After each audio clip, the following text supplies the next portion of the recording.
Hello, my name is Bahril Ulum Adyan. The student number's name C11 2018 1994. Good afternoon.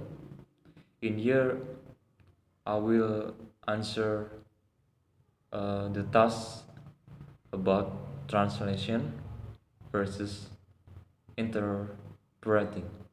There are 5 questions that lecture written.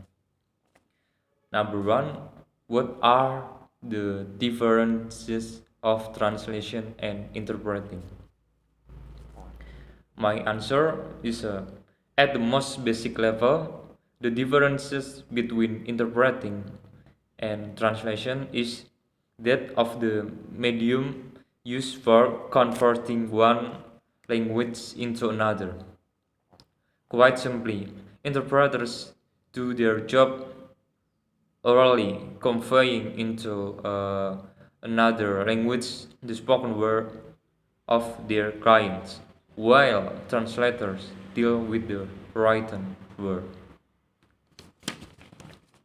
Uh, Number two, basically how many kinds of interpreting, explain and give examples. Uh, my answer is simultaneous interpreting.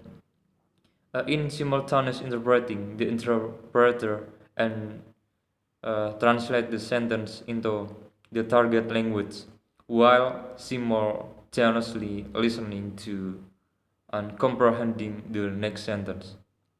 Example, strictly speaking, simultaneous is a misnomer. Interpreters cannot start interpreting until they understand the general meaning of the sentence. And next, consecutive interpreting. Consecutive interpreting doesn't occur at the same time. The source language speaker is talking. Uh, it is only when the speaker pauses, usually every 1 until 5 minutes. Example, when interpreters employ in smaller business meetings and court hearings.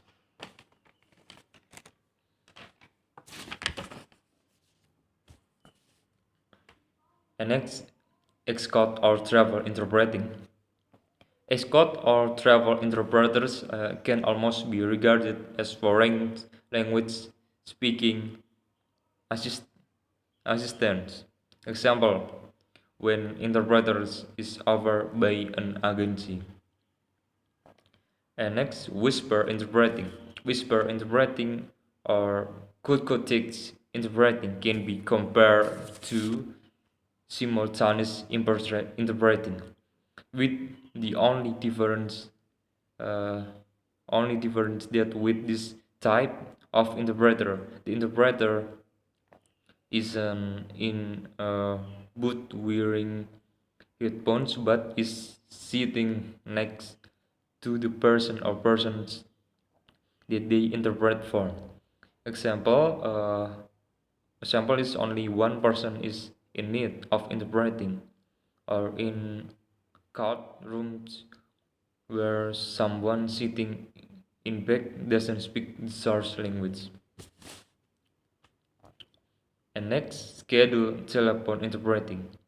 The interpreter isn't physically present in the room, but translator uh, used via telephone. Example, most over the phone interpreting assignments are conducted in a consecutive manner. And last, on demand phone interpreting. This is just conducted over by phone. Examples is someone calls an interpretation service, selects the right language where is then connected to the right interpreter. And question number 3 is about what kinds of people who want to be an interpreter. The the types are firstly, a strong interpreter should have the following five traits: and amazing language skills, especially knowledge, accreditation, soft skills, and cultural competence. And number four, what is another aspect of interpreting? My answer is the aspects are enabled to develop empathy, understand body language, and other. And last question, what are other advantages of interpreting?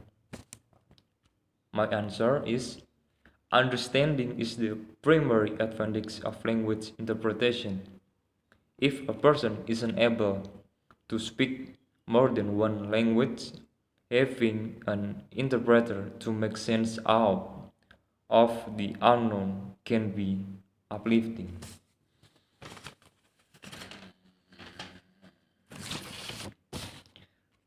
Bridging linguistic gaps typically is the ultimate goal of language interpretation. And this is the questions, the answer from me. Thank you.